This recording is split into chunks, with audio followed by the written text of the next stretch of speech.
Hari ini banyak orang yang tidak salah dia menganggap bahwa yang dia yakini adalah yang benar. Tapi yang jadi masalah adalah menyerang, menyalah-nyalahkan. Tapi juga jangan lupa orang lain mengalami proses yang sama, meskipun mungkin saja hasilnya berbeda.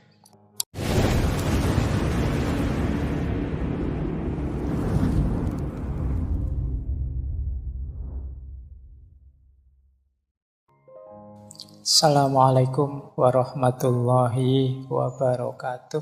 Bismillahirrahmanirrahim. Perlakukan orang lain sebagaimana engkau ingin diperlakukan. Sebenarnya ini nanti dekat jalannya dengan istilah, saya pakai ini ya, empati. Jadi empati itu bukan kok aku berpikir yang baik untukmu seperti apa, tapi diawali dari seandainya aku di posisimu seperti apa. Jadi seandainya aku jadi orang yang posisi, kedudukan, cara berpikirnya seperti dirimu, yang baik untuk dirimu itu apa? Jadi pertimbangannya bukan dari aku, tapi dari kamu. Jadi misalnya saya dosen, ketemu mahasiswa, itu seandainya aku mahasiswa, sudah semester 14, dikejar-kejar, dipanggil-panggil, sementara seminar saja belum, betapa gelisahnya, betapa inonya. Nah itu yang membuatmu nyaman kira-kira apa di situasi itu, aku berikan. Jadi titik berangkatnya dari dirinya, tidak dari diriku. Kalau dari diriku bisa saja nanti seperti tadi, wong saya tidak butuh ini kok diberi ini, meskipun menurut yang memberi itu baik. Nah, jadi terjadi miss karena berangkatnya dari yang memberi, yang ingin berbuat baik. Berangkat awalnya kebaikan itu melalui empati. Jadi titik awalnya orang yang ingin kita beri kebaikan. Misalnya kita ingin berbuat baik pada misalnya masyarakat tertentu yang belum ada listriknya misalnya, terus kamu ngeyel, saya belikan kulkas pak, saya belikan, ya buat apa, misalnya tidak ada listrik. Posisikan dirimu di tempat mereka. Nah, jadi cara berpikirnya begitu. Itu kebetulan saya bawa ada quotes, tapi ini tadi tidak janjian loh ya pertanyaannya. Jadi tentang moralitas, human morality is unthinkable without empathy. Moralitasnya manusia itu tidak bisa terfikirkan kalau tidak tanpa empati. Jadi harus ada empatinya. Empati itu berarti transposisi, memposisikan diri kita di posisi dia.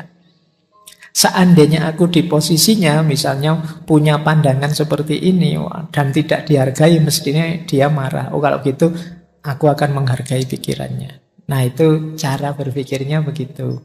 Jadi ya memang bukan dari kita, tapi berangkatnya dari dia. Itulah mengapa tadi kalau pakai teorinya Levinas, istilahnya kita ini melayani dia. Orang melayani itu kan dari perspektif yang dilayani, tidak dari perspektif kita. Itulah yang disebut kebaikan. Makanya tidak ada kok kebaikan itu memaksakan dari orang yang berbuat baik. Dia diawali dari pemahaman terhadap yang diberi kebaikan. Kuasanya manusia adalah mencari, menemukan, dan meyakini kebenaran. Tetapi dia berhadapan dengan sunnatullah bahwa manusia itu makhluk historis, makhluk sejarah yang itu sifatnya beragam, meruang dan mewaktu. Setiap orang anak ruang dan waktunya sendiri.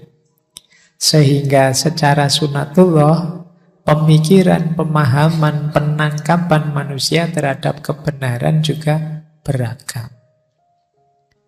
Jadi setiap kelompok, setiap orang yakin bahwa kebenarannya itulah yang benar. Dan tidak masalah, ya karena setiap orang yakin dengan kebenarannya, makanya kebenaran itu sifatnya plural, macam-macam. Dari sisi sosiologisnya. Lupa yang benar, yang sejati itu lupa, yang hakiki ya. Yang sejati, yang hakiki itu setiap orang meyakini kebenarannya adalah yang sejati, yang hakiki. Di level sosial, seperti tadi saya bilang, Al-Quran pasti benar, agama kita masing-masing pasti benar, tapi pemahaman kita, penangkapan kita, penafsiran kita tidak pasti benar. Bisa keliru. Imam Syafi'i saja punya qaul qadim dan qaul jadid. Apa Imam Syafi'i terus tidak konsisten? Tidak. Ada ruang dan waktu yang dinamis, yang berubah situasinya. Kadang-kadang ada sesuatu itu kita yakin benarnya, tapi dinamika hidup berubah. Misalnya zaman pandemi kemarin, sebelumnya kan kita diyakinkan bahwa sholat jamaah di masjid itu lebih utama. Begitu pandemi, teorinya dibalik.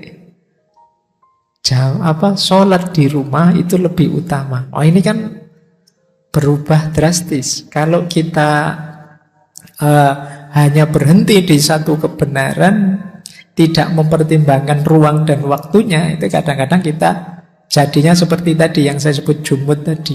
Tidak peduli dengan ruang dan waktu. Apa tidak boleh Pak kita meyakini kebenaran kita? Boleh.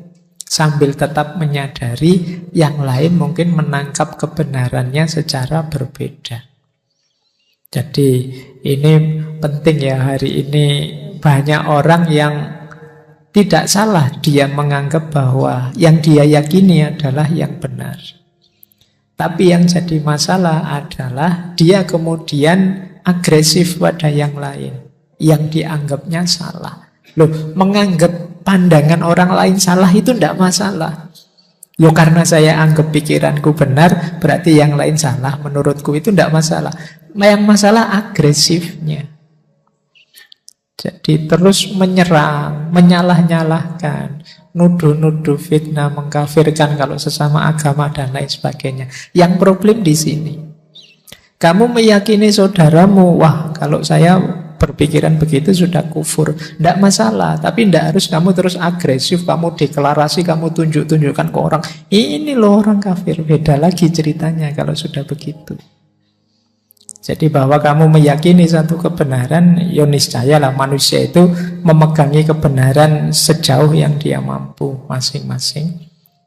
Tapi juga jangan lupa orang lain mengalami proses yang sama, meskipun mungkin saja hasilnya berbeda. Dan itu kan sudah disampaikan juga oleh Allah. Wa ja'alnakum syir'atan wa minhajan. Allah juga, kalau Allah mau, semua manusia ini hanya satu keimanannya. Tapi kan Allah menghendaki skenario sesuai yang sekarang terjadi. Ini sebenarnya tantangan-tantangan besar kita hari ini. Ini problem yang saya sebut di awal tadi. Kekakuan dalam berpikir. Yang sering jadi sumber masalah. Kita hari ini kan sering sekali konflik muncul karena kita tidak tahan ada yang berbeda. Perbedaan itu rahmat kalau kita kuat menanggungnya. Jadi banyak orang yang tidak kuat menanggung perbedaan sehingga melahirkan konflik-konflik. Tidak hanya antar, bahkan juga internal kalangan sendiri juga kadang-kadang kita tidak tahan. Ada yang berbeda. Jadi bahwa kalian menganggap saya yang benar Pak, yang lain salah, itu tidak masalah. Yang masalah di level sosialnya ketika kalian agresif tadi. Ini sering jadi sumber konflik. Dan nanti mungkin teman-teman bisa merefer. Dulu pernah kita membahas tentang kematangan beragama. Bagaimana bergaul, kalau ini kebenaran agama ya, secara matang. Tidak bergaul yang kekanak-kanakan. Jadi prinsip-prinsip pergaulan antara kebenaran ini menurut saya penting hari ini kita sadari. Karena banyak orang yang skillnya di sini agak lemah. Sehingga dia gelisah terus ketika ada yang berbeda dengan dirinya. Ketidakpenerimaan kita terhadap adanya perbedaan ini kan khawatirnya juga ketidakterimaan kita terhadap ketetapan Allah bahwa hidup ini secara sunnatullah pasti berbeda-beda. Baik, saya kira itu ya Mas, cara memahaminya. Yeah. Yang kedua tadi merubah kegelisahan moral itu dari pribadi atau dari kelompok. Oh iya, itu yang belum. Yang pertama tentu saja dari diri kita. Katanya Gandhi, be the change you want to be. Kalian ingin dunia ini seperti apa? Pertama-tama dirimu sendiri ubahlah. Jadi jangan, kalau saya nanti saja Pak, saya ini levelnya masih menasehati orang. Jadi biar orang baik dulu, saya nanti saja. Tidak mungkin efektif nasihatmu. Jadi nasihat itu kalau dilakukan oleh orang yang menjalani, mengalami langsung, itu frekuensinya lebih nyambung. Mungkin pernah saya ceritakan di berbagai kesempatan ya, ceritanya Mahatma Gandhi. Saya ulang lagi tidak apa-apa, biar waktunya cepat jam 10. Jadi kata Gandhi, suatu ketika ada ibu-ibu datang ke Gandhi, dia punya anak. Anaknya ini sedang sakit yang mengharuskan dia tidak makan garam. Si ibu ini agak stres, anaknya disuruh tidak makan garam itu susah. Kayak kalian lah kalau tak larang makan gorengan itu kan ya berat. Nah, dia bawa ke Gandhi. Waktu ibu ini datang menceritakan persoalannya, jawabnya Gandhi, wahai ibu, mohon maaf, sekarang saya tidak bisa menasehati anaknya ibu. Minggu depan saja ya balik ke sini. Nah beneran, ditunggu seminggu terus dia balik lagi ketemu Gandhi. Setelah itu Gandhi cuma bilang gini pada anak ini, wahai nak, nek basa Jawane ya le, mbok kamu ndak usah makan garam lagi. Cuma itu saja. Dan setelah itu anak ini ndak lagi makan garam. Nah ini si ibu ini heran, sekti tenan ini Gandhi. Terus minggu depannya tanya pada Gandhi, wahai Gandhi, kamu pakai resep apa? Anak saya kok langsung manut, langsung bisa tidak makan garam lagi. Kata Gandhi, wahai ibu, dulu minggu pertama waktu ibu datang itu, saya masih makan garam. Kalau saya yang masih makan garam, kok nasihati anak ini untuk tidak makan garam, tidak sinkron, tidak nyambung. Jadi kayak kita masih tukang bohong, kok nasihati orang kamu jangan bohong ya, tidak nyambung. Kita masih sering bohong. Nah setelah itu Gandhi puasa, tidak makan garam seminggu itu, akhirnya ya bisa menasihati anak tadi. Jadi perubahan kebaikan yang saya pakai teori macam-macam tadi tentu saja diawali dari diri kita. Jadi jangan kamu marah-marah ke adikmu, adikku itu HP terus kamu marahi, kamu sendiri juga begitu. Adikmu bantahnya gampang, dek jangan main HP terus lu, sampean juga begitu. Dia membaliknya gampang dia. Maka awali dari diri kita sendiri. Jadi bukan berarti ini anti medsos, anti HP loh ya. Gunakan secukupnya saja, sesuai kebutuhan, dan jangan lupa prioritas-prioritas dalam hidup, dan jangan mudah terdistraksi oleh hal-hal yang tidak penting tadi. Sebenarnya kuncinya di situ. Sering saya bilang relasi ideal antar manusia itu namanya cinta. Oke ya. Cinta itu diawali dari penerimaan, respect, apapun situasi temanmu, sahabatmu, tapi juga tetap kita care dan responsible, peduli dan bertanggung jawab. Jadi kalau memang mungkin ada teman kita yang perilakunya mungkin ini tidak cocok, ini tidak boleh begini, ini kasihan nanti di masa depan kalau dia begini. Ya kita peduli. Peduli itu ya entah dengan cara apa, bareng-bareng saling memperbaiki. Jadi kalau makanya agama itu kan menyuruh kita watawasau bil haq, watawasau bis sabr, selain wata'awanu alal birri wat taqwa. Jadi ayo kita jalin yang baik, jangan saling tidak peduli. Ada beda ya antara saling menerima dengan saling tidak peduli. Meskipun mungkin manifestasinya sama. Mungkin manifestasinya sama-sama membiarkan. Yang satu membiarkan karena aku terima apapun kondisimu karena engkau temanku. Ada yang aku cuek, suka-suka kamulah asal nggak ganggu aku. Nah yang kedua ini berarti belum ada saling mencintai, saling peduli.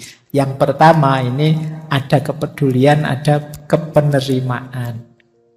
Jadi ini jadikan dasar pergaulan dengan siapa saja. Ya memang orang itu macam-macam tipe dan wataknya. Mungkin tidak harus ekuivalen dengan tingkat pendidikannya. Ada loh yang sudah kuliah S3 tapi nyebelinnya luar biasa.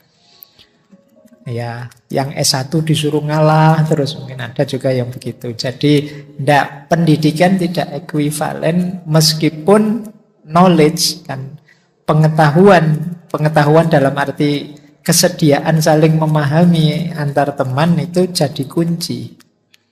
Pinternya seperti apa kalau tidak mau saling memahami, sulit untuk menjalin hubungan kebersamaan yang ideal. Jadi saling memaklumi, saling memahami, kemudian saling membantu meningkatkan kualitas masing-masing bareng-bareng. Ini hubungan yang enak. Nah, jadi saran saya, nikmati saja kebersamaanmu karena kalian umur-umur sekian itu tidak lama.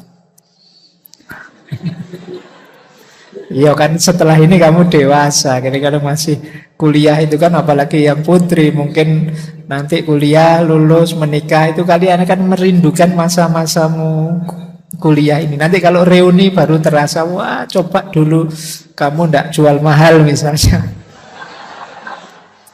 Nah, nanti ketahuan di situ. Jadi ayo dinikmati saja, disyukuri, kemudian jalin level cinta ini. Tidak saling mengeluh terhadap apapun situasi bersama, saling membantu, saling memaklumi, saling tadi ya memahami, ta'awun dan tawasaunya jalan. Insya Allah nanti jadinya kebersamaannya membawa manfaat, maslahat, barokah untuk bareng-bareng. Jadi kuncinya di situ. Jadi tidak masalah. Yang pertama tadi berarti rumusnya terima apa adanya dulu, dimaklumi dulu. Setelah itu dipahami kenapa kok dia begitu. Jangan-jangan ini suudzonku saja yang tadi dia aneh-aneh itu. Sebenarnya ya dia sama mindernya sama aku, jadi sama ndak pedenya. Kadang-kadang kan defense mechanism tadi. Orang itu kalau ndak pede terus gayanya aneh-aneh. Nah jangan-jangan itu juga. Nah kalau sudah ngerti itu terus yuk bareng-bareng meningkatkan kualitas. Karena tadi connecting tadi ya, tidak mungkin kita sukses, berhasil, unggul dan lain sebagainya tanpa bantuan dan relasi dengan orang lain. Semakin banyak, semakin luas relasi, semakin mungkin akan sukses kita di masa depan. Jadi kalau dalam Islam tanggung jawab kita kepada yang lain termasuk kepedulian kita kepada yang lain itu wujudnya antara lain orang menyebutnya dakwah. Jadi dari kata-kata da'ayat'u, memanggil, mengajak. Jadi kita itu kalau peduli dengan wah saya benar ini, saya yakin temanku itu keliru. Nah itu kewenangan kita kepada dia itu mengajak, mengingatkan. Jadi ini level mengajaknya. Jadi karena kadang-kadang jalan dakwah, jalan mengajak yang keras, memaksa, itu hasilnya tidak seperti yang diinginkan. Orang bisa ndak jadi sadar, bisanya malah resisten, marah. Tapi ya tetap saya paksa, Pak. Saya ada beberapa pengalaman, ada orang tua yang memaksa anaknya untuk menghafalkan Al-Quran. Ini baik, luar biasa baik. Tapi karena jalannya memaksa, akhirnya apa? Anak ini mungkin hafal banyak surat, banyak ayat, meskipun tidak sampai 30, tapi dia tidak cinta dengan Al-Quran. Karena pengalaman dia dengan Al-Quran adalah pengalaman yang traumatik. Dipaksa. Orang bisa dipaksa sholat, tapi dipaksa meyakini benarnya sholat tidak bisa. Untuk dia sadar benarnya sholat harus diajari pelan-pelan. Sehingga dia sadar mau sholat. Nah, ini gunanya dakwah. Makanya rumusnya di surat Al-Asr itu watawasau bil haq, tapi juga watawasau bis sober. Iya kita ajak, tapi pelan-pelan. Lah kalau tetap tidak mau, Pak, sudah saya ajak loh, Pak, saya tetap tidak mau. Kalau bahasanya Al-Quran, innaka lan tahdi man ahbabta. Jadi bukan engkau yang memberi hidayah, Allah yang memberi hidayah. Jadi tugasmu selesai. Ini kan ayat ini turun ketika Nabi prihatin tidak mampu mengajak, ada yang diajak masuk Islam tidak mau. Kata Allah, ya innaka lan tahdi man ahbabta, bukan engkau yang memberi hidayah. Jadi kewenangan kita mengajak, mengarahkan, nuntun. Kalau yang diajak tidak mau, yang dituntun tidak mau, ya sudah. Yo, kita harus sabar juga, tetap pelan-pelan, sopo ngerti, lama-lama dia sadar. Kita juga jangan putus asa. Tapi strategi keras itu tidak akan menyadarkan. Orang mungkin terpaksa, tapi kesadaran dan kemauannya sulit untuk bisa dibangkitkan melalui paksaan. Ya seperti gambaran saya tadi. Jadi kalau kamu tidak sholat, tak pukuli lo, tak anui lo. Ini kalau untuk anak-anak yang pikirannya belum utuh, itu mungkin efektif. Tapi orang tua di kayak gini tidak bisa. Kalau kita punya teman misalnya sama-sama mahasiswa kok tidak sholat, itu kita pakai kekerasan bisa urusan polisi. Kalau kamu tidak sholat tak pukuli loh. Kalau kamu urusannya polisi kalau sudah itu. Nah, jadi rumusnya itu. Makanya Rasulullah itu memberi rumus. Kalau kita melihat kemungkaran, pertama mengubahnya biyadihi. Biyadihi itu maksudnya apa? Gunakan kekuasaan. Kekuasaan itu berarti yang di bawah kuasa kita bisa kita mainkan. Karena kamu anak buah saya, yo di sini setiap zuhur harus sholat ya. Ini biliat, menggunakan kekuasaan. Tapi bukan kekerasan. Kalau tidak mau ya silahkan tidak kerja di sini. Nah ini namanya kekuasaan. Kalau memang di luar kuasa kita, yo bilisanihi, dinasehati, dipahamkan dan lain sebagainya. Kalau memang tidak mampu ya saya bilang tadi itu sudah bukan tanggung jawab kita. Jadi kita bil kolbi, jadi ya wis mau gimana lagi, menurut saya engkau keliru. Yang saya yakini ini loh yang benar, ya sudah. Jadi itulah namanya dakwah. Jadi tidak agresif menyerang, apalagi menyerangnya dengan cara menjelek-jelekkan, apalagi di medsos, apalagi bongkar-bongkar aibnya, itu sama sekali tidak dituntunkan. Ada banyak cerita yang juga sering saya sampaikan, betapa arifnya, betapa lembutnya para ulama ketika mendakwahkan Islam. Contoh paling sederhana yang dekat dengan kita ya, yang dilakukan oleh para wali songo ketika mendakwahkan Islam ke masyarakat Jawa. Jadi hukum tarik-menarik. Itu kenapa sih kita cocok dengan orang tertentu, tidak cocok dengan orang yang lain. Saya kalau ustadz ini sebenarnya, kalau ustadz itu tidak terlalu nyambung meskipun. Nah, ini mungkin hubungannya dengan frekuensi, vibrasi, dan lain sebagainya. Yang jadi karena memang kita satu frekuensi. Kalau yang tidak satu frekuensi kan mungkin banyak yang roaming juga. Ini ngomong apa Pak Faiz itu. Kalau saya tidak diajak teman juga tidak ke sini, mending ngaji. Bisa begitu. Kenapa? Tidak sefrekuensi. Jadi antara visi, keinginan, ideal yang kalian cita-citakan tidak di situ, tidak begitu. Bukan berarti dia jelek atau beliau keliru, tidak bagus, tidak. Mungkin bagus, tapi kalau bahasanya anak hari ini bukan tipeku.